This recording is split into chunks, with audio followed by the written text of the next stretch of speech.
drifted alarmingly in the betting was, Felsted in the morning continued to drift. It was late on the exchanges to lose. It was something you'd see in a Dick Francis novel, Charles Burns. The ground is soft. It's heavy. It's soft on times. It's heavy. Okay. A huge warm welcome to the Barstewards Inquiry Sunday Sermon, your absolutely weekly needs of a racing podcast, and it isn't totally shit. Joining me this evening are my two usual cohorts, John Lang and Lorne Malvo. Chris, welcome, folks. Good evening. This is going to be a corker of a show. Good evening, John. It's going to be that good a show. I wish I wasn't on it and just listening to it. Yeah, exactly. Yeah. You're not the only one, mate. I think you'll like this one. But yeah, we were due to have a special guest on, but we've decided to do a different show with that. We feel he deserves his own sort of, like audience, if you like, to get what he wants off his chest rather than sermon style. Okay, we'll move on to review of the weekend's racing, and well, there's not a lot to talk about, really. One thing that did I'll give you something to talk about. Go on. The owner's vouchers at Redcar. Oh, yeah. Last night, yeah. When you go in, you get a voucher for a light lunch, right, which is a bit surprising for a night meeting anyway. Is that what it says on the voucher, light lunch? Yeah, you'd have thought you'd actually missed lunch, wouldn't you? But anyway. And you get a sandwich in a packet, a bag of crisps, a Kit Kat, which was a little bit of a letdown, really.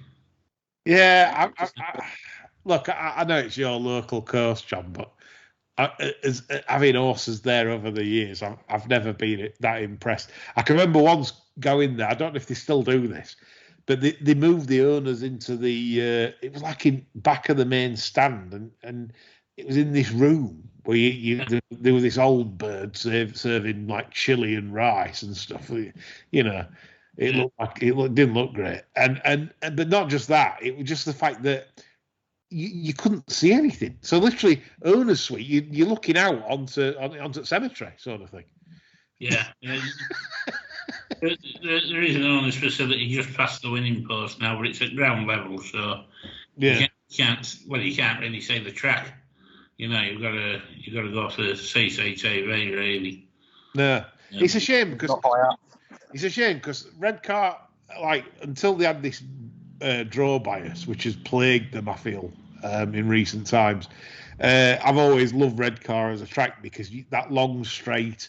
Going back in the days when wasn't it? It used to back one of Kamani's, that was bred to stay 6 miles. He'd run it over the 1.6 miles, first time handicapping in soft ground, and one of Arga cars, you knew it had got that entire 5 furlongs, and a half furlong straight to mow them down. And that's why I used to love Redcar for that, because I just thought it were a fair test. But due to recent draw biases, we've been let down on that as well. But anyway, no, thanks for that. So, yeah, they've not changed. And need to do more for owners, do Redcar, the Lurkle. Okay, coming to review of racing, one thing caught my eye today, John. The Casino von Baden Golden Prix run at Baden was won by Dubai Legend, Group 3. Nice for Dubai Legend to get back on the track. Interesting that, because that sort of is that boosting the 3-year-olds in any way, shape, or form? Yeah, it's really, isn't it? Because you're not always entirely sure what the form of the von Baden is actually worth, are you? You're taking a little bit of a leap in the dark over the farm, but also do a little more than win, couldn't it? No, absolutely. Yeah, nice for Carlton Palmer to get back on track with that.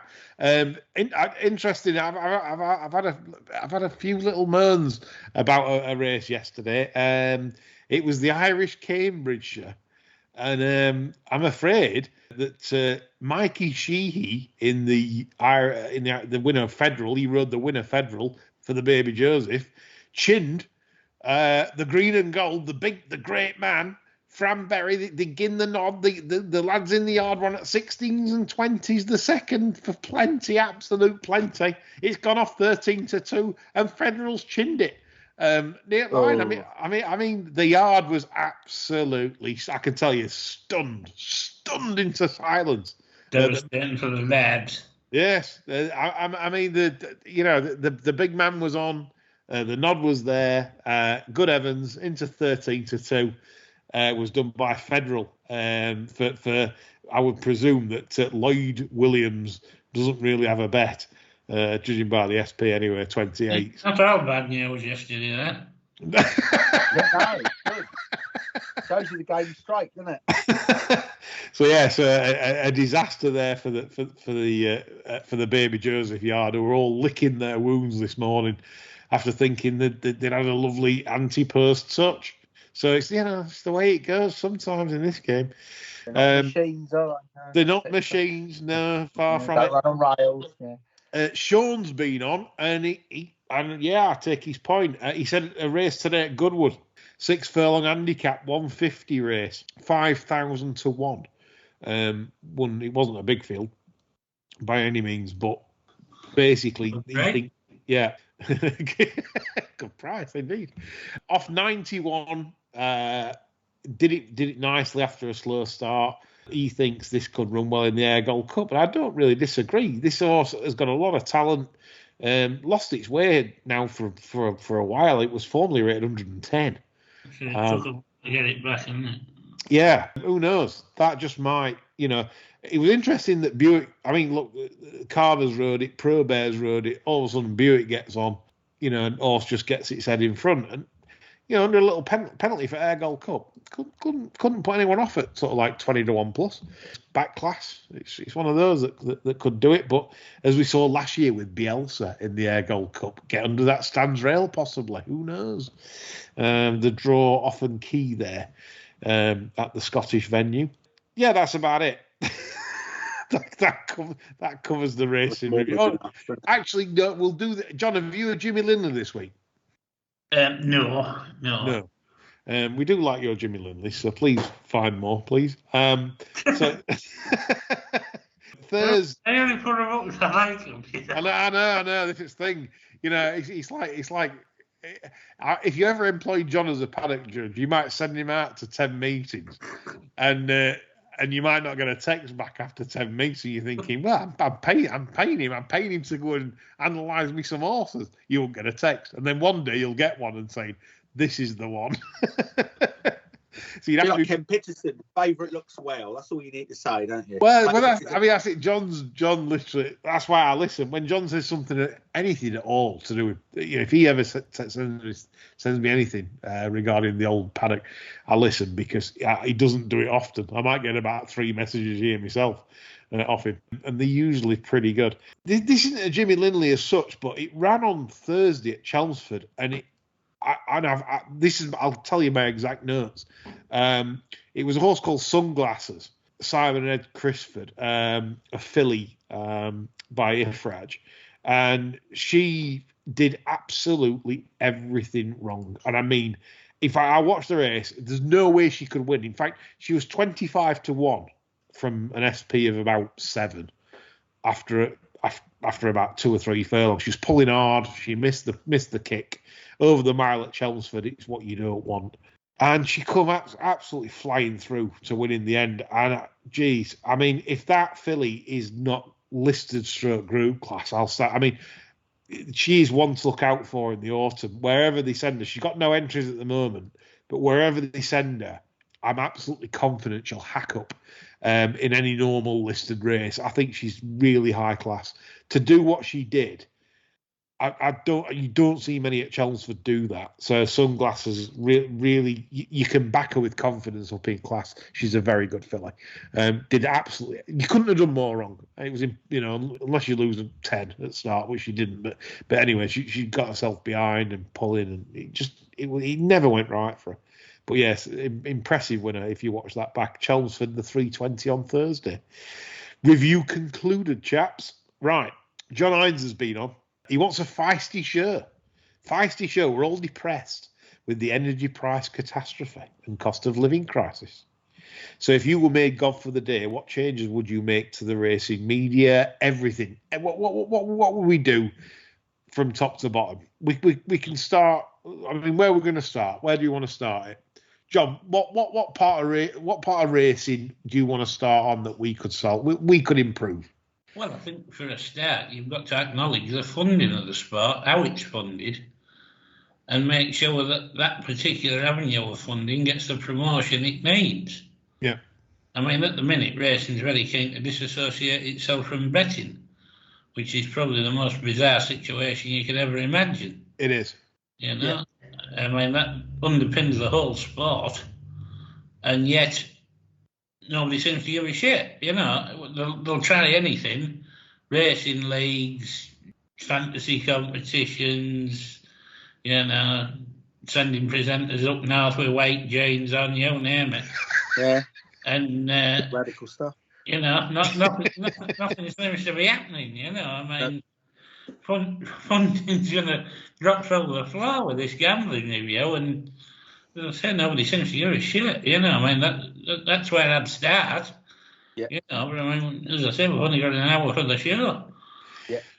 It's a salient point regarding betting because, as we've pointed out on the show before, the dumbing down of it on ITV, you know, they're not really interested in it. They're more interested in drinking and fashion, and you know, and stories like jockeys and trainers' stories. It's all about the stories, the gin, the fashion.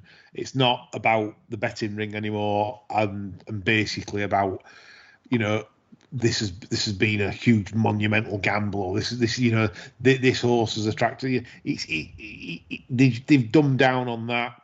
And like you said, that's the worrying part. And if youngsters are listening to this pod thinking, what are they on about? Listen to some YouTube past podcasts of Channel 4 Racing with John McCreary, Jim McGrath, Frankham, you know, Alistair Down when he was Compass Mentis.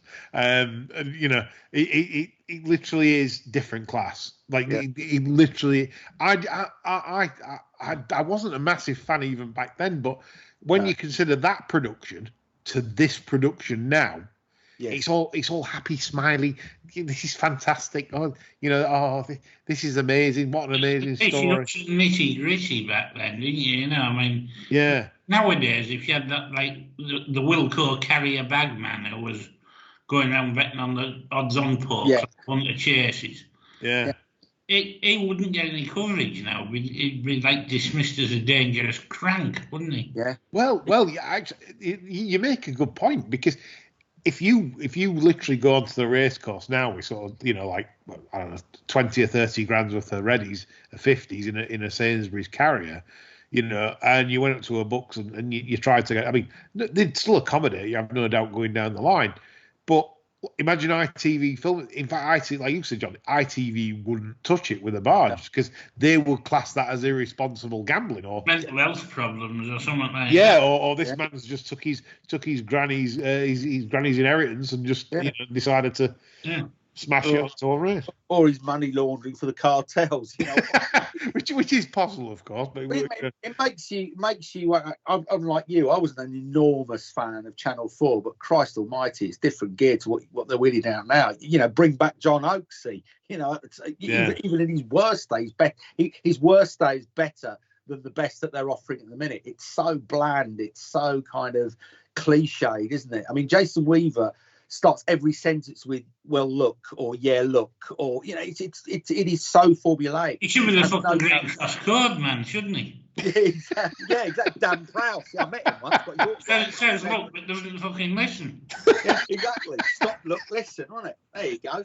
It's so formulaic, and I mean, Channel 4 was not perfect by any stretch of the imagination, but it had a bit of character and had much more focus on betting. The current output is everything but betting, and that's the big mistake they're making. It is, and this is playing into the hands of obviously Big Corp, who literally are decimating the sport in their own right, and they know exactly what they're doing. You know, they're weeding out winners. They literally are just, you know, there's no way they are getting rid of the people that are putting money into slot machines. If anyone thinks they're actually doing that, well, you just have to look at the yearly profits. You know, they're not doing that. They've no intention of doing this, and this is the problem. They've took over the hen house, and literally now we're in deep trouble. And like John says, re the funding. If we were king for a day, if you like, if we were in charge and we could make anything happen, we'd absolutely turn this over. Like we'd just turn it all over, and we'd just take the power back off. They've got too much power. The reason, if anyone wonders why the fixture lists aren't getting cut and aren't becoming more trimmed and more sustainable for racing, I'll just give you two words: Entain, Arc, and that's all you need to know. That's why the racing fixtures aren't getting cut. I mean, we knew a few months ago, for example, that Arc were in private negotiations with certain jockeys and trainers to do their own flapping. They were ready. They're half ready to break from the BHA and do flapping meetings. In other words, non-licensed under Arc. They just run their own meetings for their own shops, sell the picture rights themselves abroad. You know, what do we need the BHA for? And obviously that's not come to fruition right now. Maybe they've not reached agreement with, obviously, maybe certain trainers worried that if they do that, it's a bit like the Live Golf situation. With BHA need to get their arms around this double quick, but the trouble is there's nobody at the BHA spoiling for a fight. No. And the situation as it is, it's not just going to be a fight, it'll be an absolute bloodbath. But in them situations, you need an absolute Rottweiler going into bat for you. And the BHA is staffed entirely with poodles. Yeah. So when you read things in the racing media, and there was something like the races today, discussing it. It's a bit like a Brexit debate. We have to please all parties. No, it shouldn't be about pleasing all parties. Literally, there should be someone sending it in a certain direction and saying this is how it is. It's got to work like this. I understand it won't work like that. For example, Arc and Tain aren't going to agree to fixture cuts. They want as many. In fact, they want more. So that's not on the table for them. But you can see the power they have in the fact that nothing can be done. Nothing can be done to overturn their power, what they have over the sport. And we don't know what they're saying over the table. Like, right, if you do this, we'll just cut funding. We don't know. Something could be done, though, but it's just totally unpalatable to the BHA, isn't it? Yeah. They all race under the rules of racing. And if they didn't come into line, racing could cut them loose. But it's having the will to do it, isn't it? Because, as I say, you're asking for a bloodbath. You would get one, but you'd come out the other side of it a better sport. This is knacking me up, John, as you know it would. But I would advocate for a full total system. Yeah, I mean, an industry exchange is one of the ideas I think that Johnny yourself floated several months ago. Have a BHA or horse racing backed exchange, all profits etc. going to funding the sport. Yeah, take on Betfair. With their reserves as they stand at the minute, they could set one up and we could go commission free for 12 months and blow Betfair out the water. Yes. 100%. Yeah, completely. And then they've got it. They've cornered the market. I mean, I'd support it absolutely unequivocally. Big word for me on Jim. It's absolutely. There's absolutely no downside to it. They could employ the bods that can get the system like the Betfair have. I'm sure. I know it's difficult to replicate. I know. Obviously, Betfair have invested a lot of time and money on their infrastructure to create when they've got a lot of traffic. I know it's not just a case of just setting one up. Right, we'll just do it on WordPress. He definitely is very technical to do something like this, but I'm pretty certain it can be done, and they should have been planning this a long time ago. Because as it's going now with Paddy Power, and this is another problem. Where are the Monopolies Commission? So Coral Ladbrokes, Betdag, Entain, right? Probably other subsidiaries I haven't mentioned. You've got Flutter, Paddy Power, Betfair, and whoever else, right? So how have we allowed Big Corp to come in and corner the sport? That's what's happened. Forget all the ins and outs and these many runners and that many runners and prize money. These people have cornered the sport. They're too big. Because since its inception, the BHA ship, if you like, has been steered by a succession of absolute chimps. Yeah. It has to be. It has to be because you cannot. I'd sit around the table with these people and I would say exactly what I'm saying on this show. I'd say, I know what you're doing. So you can't, I won't let them outflank me on this subject. I'd say, I know what you're doing. I know what the end game's going to be. And the end game for racing as it stands is not very good. It isn't. But the problem being, that racing doesn't have you sat at the table on its behalf who's got that lifelong love and understanding of the sport. It's just got some corporate nerd sat there that's doing the 3-year stint, waiting for the payoff at the end, and just hoping they haven't done anything so disastrous to rock the boat so much. Until they move on to the next job. Exactly. Yeah. Look how dog racing's been mismanaged.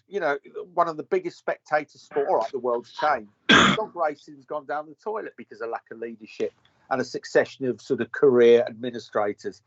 Racing will follow the dog racing model. It's a minority sport now. And it's basically in the betting shops controlled for bags. It's a bookmaker product. Racing could go that way very, very easily unless they grip it.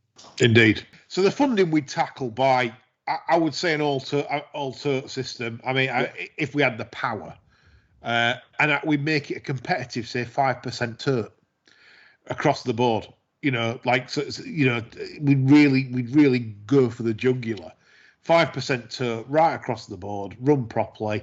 Horse racing exchange. That's how we solve the funding. You don't need these big house bookmakers. Then you don't need it. You're offering punters a credible solution, but now you've got ulterior forces coming in, haven't you? You've got the anti-gambling lobbyists that want prohibition and restrictions, and the whole bloody ship seems to have sailed on a lot of these things that could have been done and implemented a long time ago. Very frustrating. So the funding, whilst we could solve it if we were given free rein, it's more complicated now. Okay, let's go to racing media then. The racing media side of things. The trade paper, the Racing Post. How far has that fell over the years, John? Well, it's just a stinking rotten raid, really, now, isn't it? There's very little of any use to anybody. The training centres, sections have turned into utter garbage. You used to get a Gallup report on a Monday morning in there. You used to get a Gallup report on a Thursday morning. Quite often it wasn't terribly accurate, given some of the Gallup that took place. But it was an interesting raid. Depends if John Lowe put 2 stone in saddle without anyone noticing. Fleetwood was the one who was keeping for himself, wasn't it? But yeah, I haven't bought the Post in Christ knows how long. I use the Racing Post website, subscribe to that because I keep my own notes on there. Yeah. It's the most convenient way to do it. But other than that, there's very little goes in there that I want to read. Yeah, they attract a lot. Obviously, they're trying to sort of get young journalists to come on board and stuff. And what's that wee lassie called? Is it Maddie Plale? Maddie She's Plale. not bad. Yeah, She's not bad. Yeah. I've read some of her stuff. Don't necessarily agree with I wouldn't say I've read a lot of her stuff. I've seen her speak on podcasts and things like that, and I quite like the fact that she's quite forthright with her views and everything. I've never got to the end of her articles. No, they the kind of, it's because it seems to be its model seems to be reliant naturally on bookmaker advertising. It's become a sort of a slave to the bookmaking industry. But curiously, a lot of the output doesn't seem to be terribly punter focused. You know, when you bought the Sporting Life or the Racing Post, it was all about the betting side. But the Racing Post seems to be packed with a lot of human interest stories, and it has singularly failed to address the whole issue of restrictions, and they're about 10 years too late. This started 10 years ago when people were getting closed down and restricted, and the Racing Post did fuck all. And the only time they're doing something is when their own journalists are suddenly start getting restricted. And all of a sudden, this is terrible. I can't get 600 quid each way on a filthy each way race anymore with Bet365. What's going on? And, you know, whilst its readership during that period was moaning, complaining about getting, you know, massively restricted, the Racing Post journalists did nothing. And they should hang their head in shame about that. And it's far too late what they're doing now. Much too late. To a degree, though, are they doing that much now? I mean... Not really, no. Not really. They're making some noises, aren't they? Oh, well, you know, the odd article goes out. But it's miles too late. That ship has sailed and it's in another port now because they didn't care because they were getting on. I remember reading Richard Birch's column, you know, his punting week. He had $1,000 on that, 800 quid. Whilst at the same time, people were being restricted to, you know, tenors and fivers. He did nothing because he was getting on. Great, making a profit. Right. Peter Thomas did a decent article this week on the subject. You know, don't mind Peter Thomas now and again. And he stated, he said, well, what's he going to do with himself if all these restrictions come in? Because, you know, it's like, well, he doesn't want to supply data. He doesn't want to be intruded against. He just enjoys the sport. He admitted he's not a winning punter. He's lost over the years, but just absolutely loves the sport. And how many punters are like that in exactly the same boat? That, you know, not. Loads. You know, absolutely loads. None of them. Punters. All these is, you know, losing punters. The prohibitionists assume that losing punters are in the grip of a terrible addiction and need to be protected from themselves. But losing punters take their losses as the cost of their hobby. It's no different from, you know, taking up golf where you factor in your membership fees, green fees, clubs, drinks afterwards. That's the cost of your hobby. And provided you can manage that within, you know, comfortable parameters, so what you lose over the year, that's the price of your hobby. You know, that most punters are quite happy to lose, providing they don't lose too much. And you know, the prohibitionists can't get their head around that at all. They cannot understand it. The prohibitionists, some of them, good people as well. Like, look, I'm going to stick up for prohibition as well because I know some of them, and I call them prohibitionists. That's wrong. They don't want to see the betting cancelled or anything like that. Some of them actually, you know, see for it for what it is. That they just don't want to see people rinsed by a big corp, which is on the slots, the casinos. I mean, that's the one. That, if I was in charge of the review. You know, like I was Berza. No, well, he'd be gone, won't he? Whoever useless idiot they get in next, Truss or Sunak.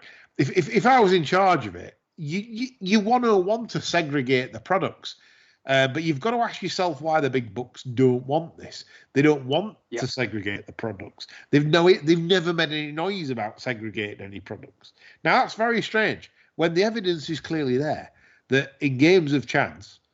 You can't win. I mean, just to do the simple maths for anyone that plays roulette, you're going to lose £2.79 for every £100 you stake, and that doesn't matter. I accept over 3 months you might win, over 6 months you might win, but over time, over a lifetime, if you're just playing roulette on say even money chances, red or black, you're going to lose £2.79 for every £100 you put on that wheel. So.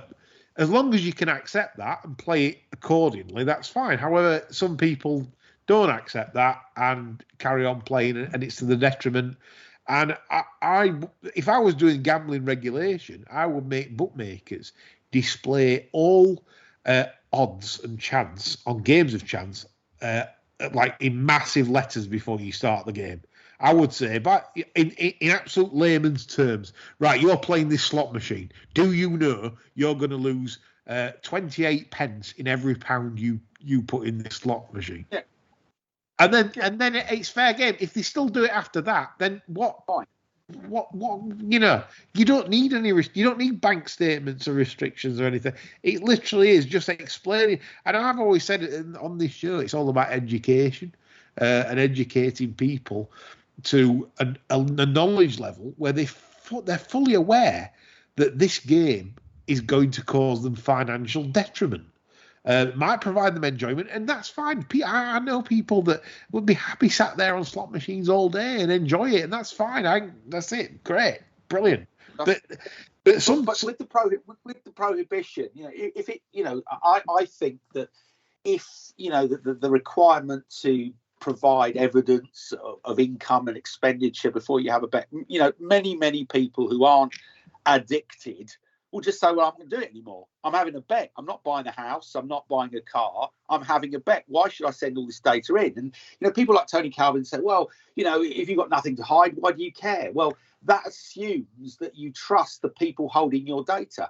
And, there are lots and lots of group actions against large corporations where data has been misused and sold. So, it's very naive to believe that your data will be held properly and, protected in accordance with, the data handling rules.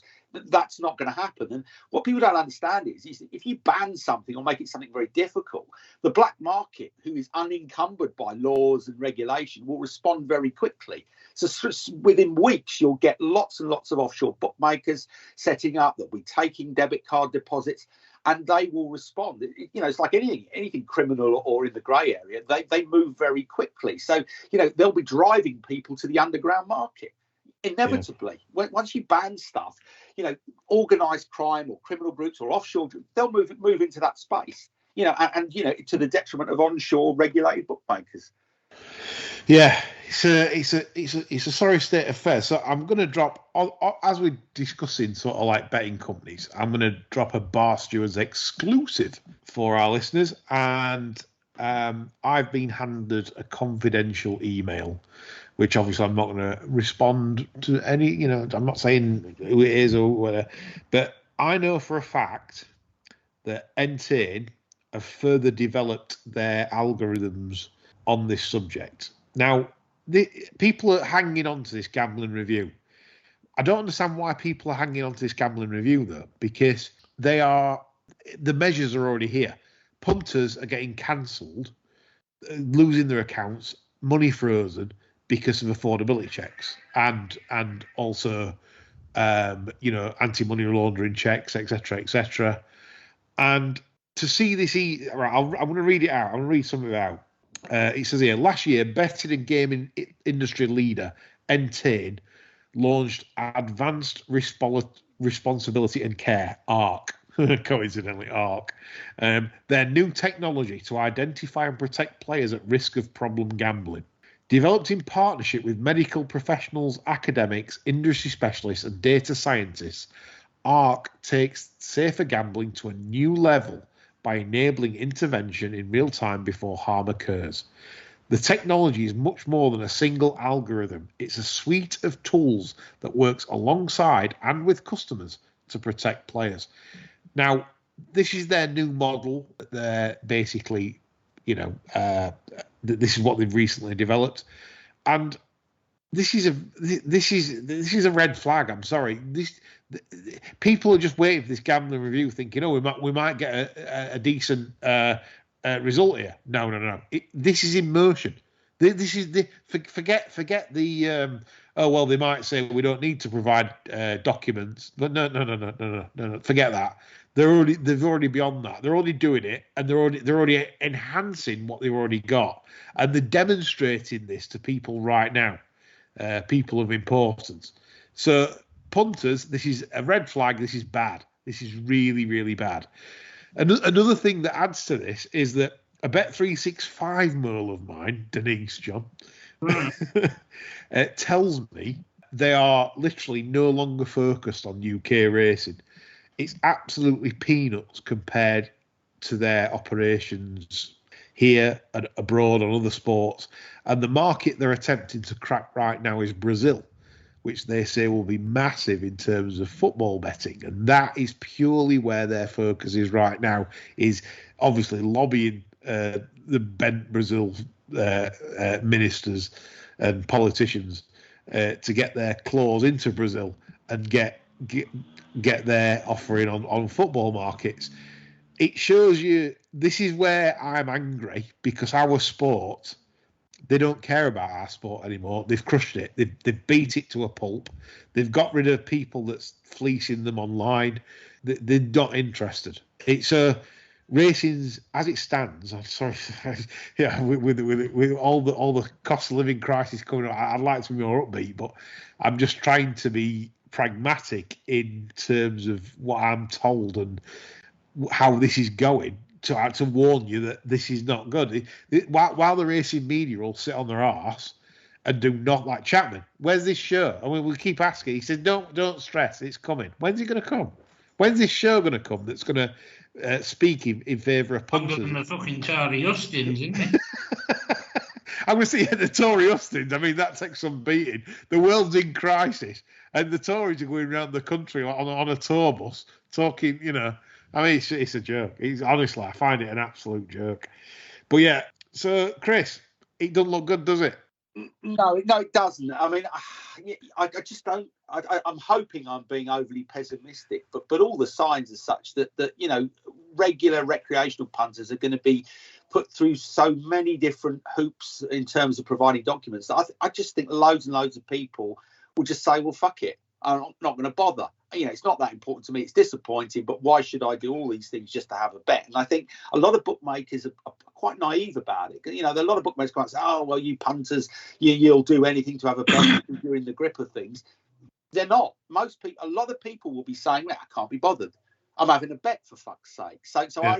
I think they've underestimated or overestimated, should I say, the importance that gambling has for a lot of recreational punters. And if you aren't in the grip of an addiction, by inference, you're going to say, well, I'm not addicted to it, so I can take it or leave it. Yes, there'll be lots of people who are in the grip of an addiction, or it's a very important part of their life, and they will acquiesce and agree to it. But there are a lot of people that do it and say, well, I can't be bothered. And I think they've really underestimated how many individuals there are. But as I say, their needs will be met by the black market within weeks. There'll be alternatives offshore and, in various other forums where you can get a bet on, but without the protection of the law that you currently enjoy. Yeah, well, you said protection of the law. I mean, the books at the moment are basically applying the law very liberally, let's say, in terms of their own protection, where they are not releasing funds that I get so many stories on this, some really bad ones as well. Like, you just think, how on earth?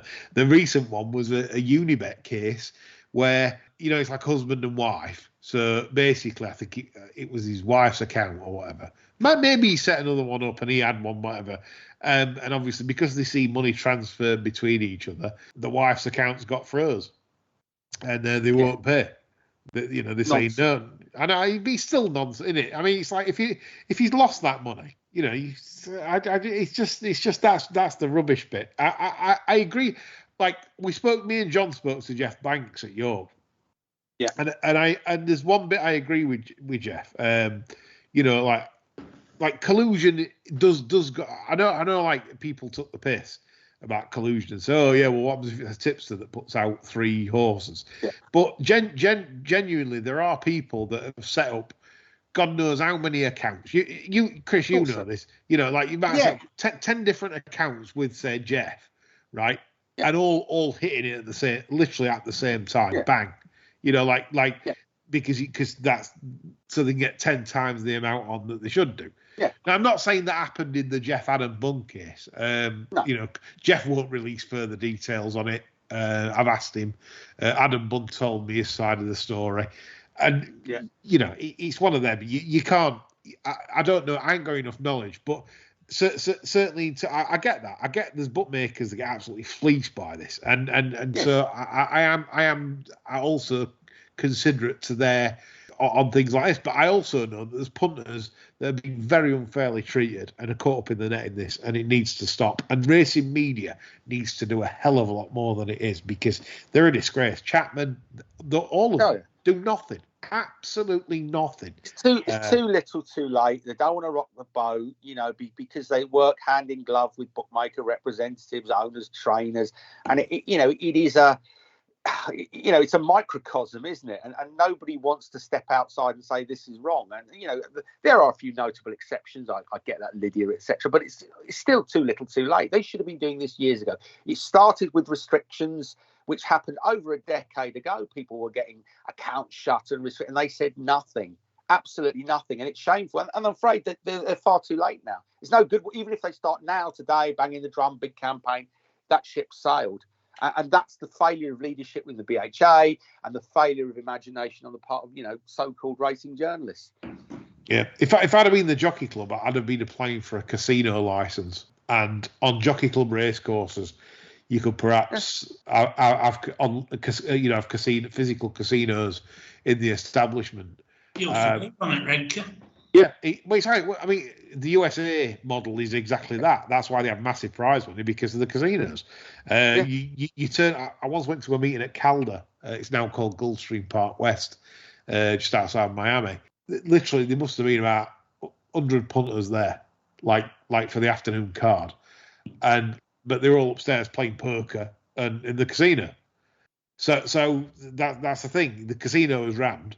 And there's 100 people watching the race. They've missed out on that chance now, haven't they? Because they've allowed the prohibitionist, anti-gambling lobby to say, you know, so even if they came up with that idea, they'd never get that through. Oh, casino equals bad. They've allowed these people to almost have a free platform to sort of sell their views. And punters, or those representing punters, haven't got their act together. You know, they are so far behind the pace in terms of the PR and the profile. You know, when you see Shilton on the TV, you never have an opposing view. It's always Shilton and his old woman and how terrible life is. Then he gets his book out and the fucking dry his tears, now awful, and that's it. And it's never challenged. You don't get somebody either from the industry or from a punter group saying, well, hang on a minute, you did this, you know, you gambled irresponsibly and lost a load of money.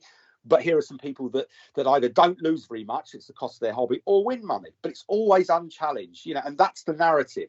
MPs come, gambling's awful. You never get an opposing view, and that's very, very strange when you see that on the TV. Yeah, no, totally agree. John, anything to add on all that palaver? No, that's pretty much covered it, I'd say. Yeah, okay. And we'll move on to our last topic this evening. And this is a controversial subject, I think. Because controversy, I mean. I know. We love, yeah. We're all about status quo. I reckon there's a lot of listeners that'll disagree with this. But look, chaps, look. You know, the word luck. When people say, "Oh, you know, you have all the luck," or "I never have any luck," that kind of thing. Does it matter more than talent?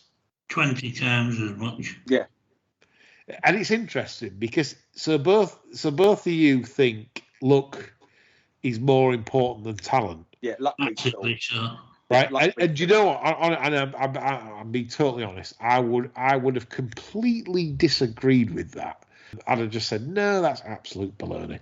Until Chris sent me an article. I've still not got to the bottom of it. It's that long, but honestly, there was some stuff in there that made me think. And there's some words in here that I just found amazing, really. That, for example, in the political world, I love this. It goes, we need socialism, right? Because it's a check and balance sheet against the harms of capitalism. Just as we need capitalism as a check and balance against the excesses and harms of socialism. As we know, socialism can lead to communism. And you get extremes of both. Extreme capitalism, which produces ridiculous billionaires, which we're getting now, and then you get the other side of the coin where everyone wants prohibition and, you know, and strict regimes and in the form of communism. And so I love that statement. And the other statement that caught me, Chris, in the article you sent was the scientist model. These guys aren't idiots. They model things. They do the research, they do the work. And I like this argument. So if you have 100 scientists, all pretty much of relative ability, but maybe there might be a few that's better than others on balance. You know, as society works, 10 scientists would get the big chunk of the investment, say from America or Russia, or where you're good, like, you know, you get all the cash. Now the other 90 get nothing. Now this argument is that if you gave giving all the money to the 10 scientists that the government thought, yes, these are the best, if you gave equal amounts instead to 100 scientists, science would be better for it. And I agree with that. Thoughts? There's nothing to disagree with. Well, I read an article a while back. Basically, it said a lot of, and I can't quote the examples, I'm not clever enough, but they said a lot of scientific discoveries happen either by chance or happen in a different field of scientific inquiry that, you know, ultimately is applicable to a completely different area of research. So you could be looking for something, find something, say, oh, that's helpful to another area. Whereas those guys that are looking at a specific area haven't come across that because their mind is channeled on what they're researching. So it makes sense. And if you broaden the pool of people who are given the funding, you know, you're going to get, in theory, better results than pouring it all into sort of the 10 brightest people. So that, you know, on a common sense level, that makes perfect sense. Yeah. And like, in their research, what they found also is that people with high IQs are only like an AE of 1.2 more likely to succeed over somebody with a low IQ. Yeah. Right? So it's not that important to be super duper intelligent, whether you're going to be very wealthy. And they made the point that a lot of stupid people are rich and a lot of intelligent people are very poor. Yeah. Because they've not been offered the opportunity. And if you're already wealthy, then the likelihood is you've probably gone to private school, you've probably met the right people, you probably find yourself in the right place at the right time, and you met Tarquin Jones from IG, and he'll offer you a trader's job, a starting salary of 125,000 a year. You know, that's not going to get offered to a guy of the same intelligence, maybe the same IQ, that's grown up in a working class family. You know, he's thinking, do I go to uni? Do I not? It's that kind of thing. It's a lot of it. You know, there has been a cult in the last few years of lionising and worshipping, you know, self-made entrepreneurs. So you've got, you know, programs like Dragon's Den in the UK and, you know, Shark Tank in the US. And you know, the narrative is these people who have made a load of money have done so because they worked their butt off, they saw an opportunity and they went for it. And you know, and by influence, if you haven't made a shitload of money, it means because you're lazy or you haven't got off your ass. But I'd be really interested to see how many second fortunes these people have made, because a lot of the examples are, you know, they discover something, they build up a business, they sell it for loads, and then they invest in other businesses. You know, 99% of the time, I'll wager they'll do their bollocks because they got lucky on one thing, but they've convinced themselves, oh, well, I'm a great businessman because I made a shitload of money. Whereas the reality is, I think in a lot of cases, they just got really lucky.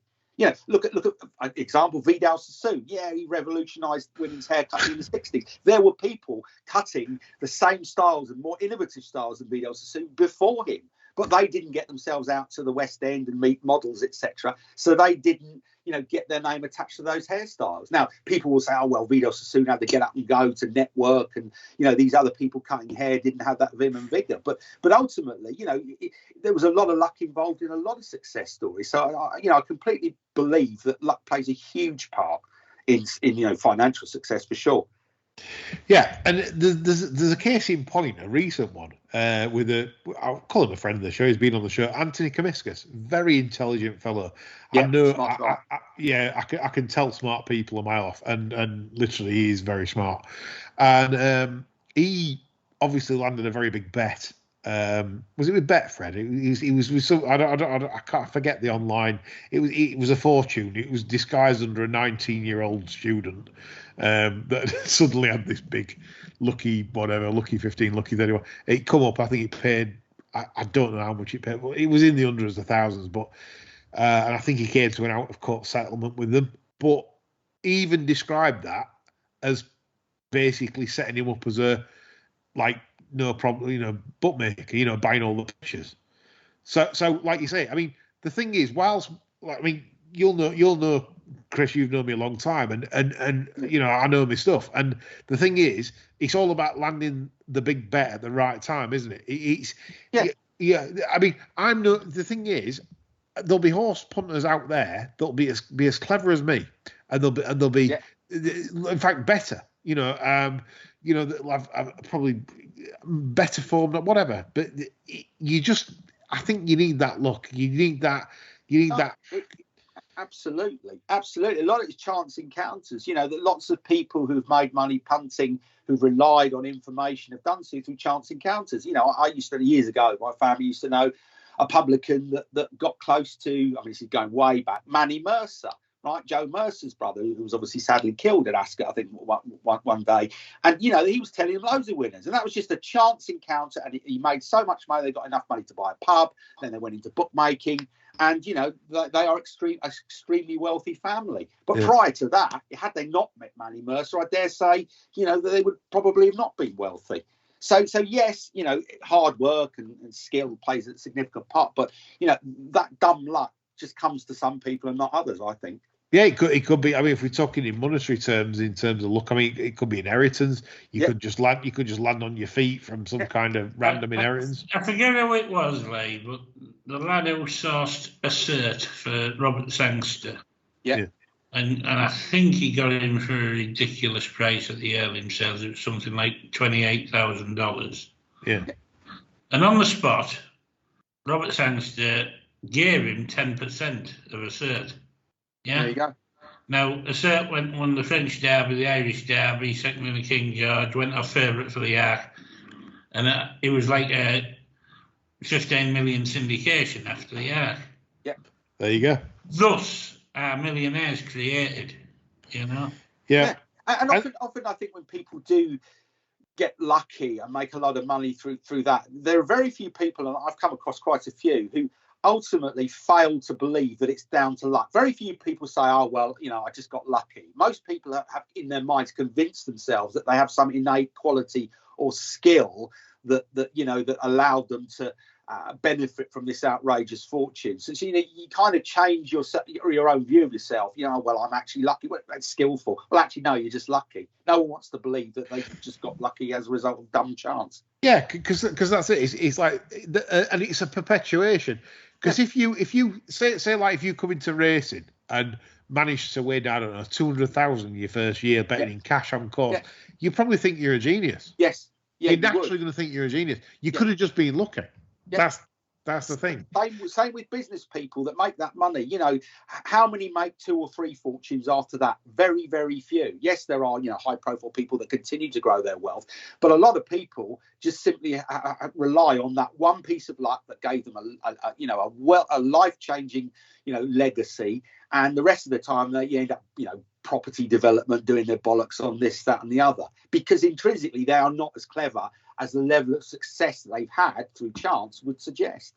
Yeah, and another Sangster-related story as well was a businessman called Patrick Gallagher.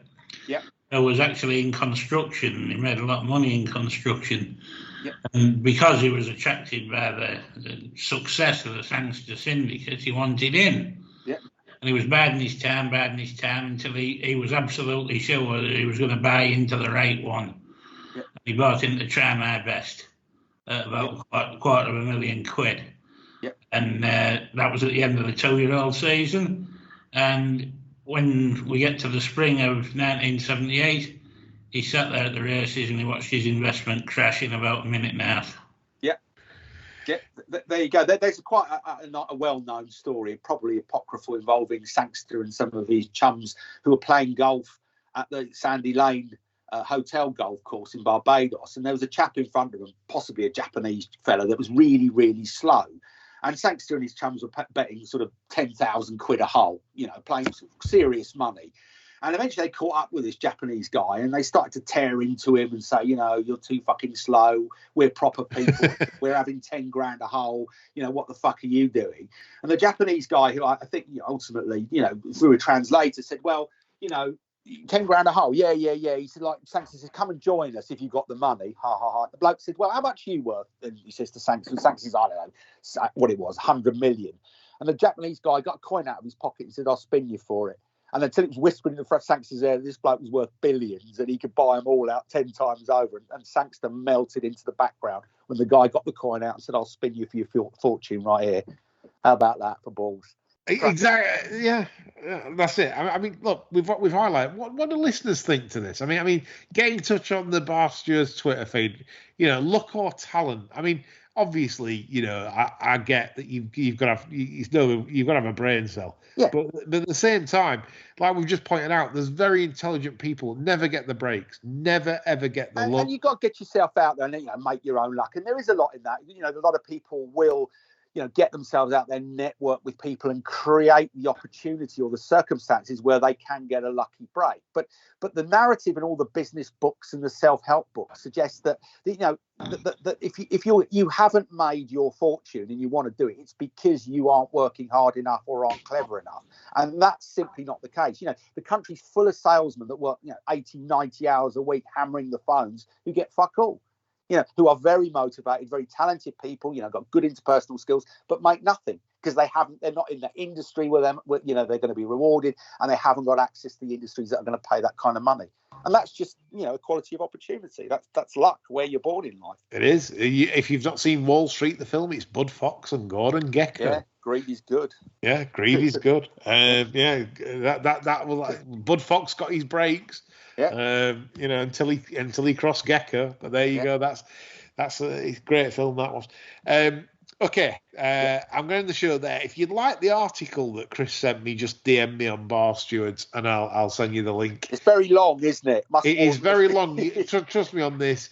You possibly need a good. I've not finished it yet, but honestly, it's opened my eyes a little bit, and it's changed. And from a man setting his ways like I am, if it's changed my mind and changed the ways of how I think on the subject, it's a powerful article. It's very well worth reading.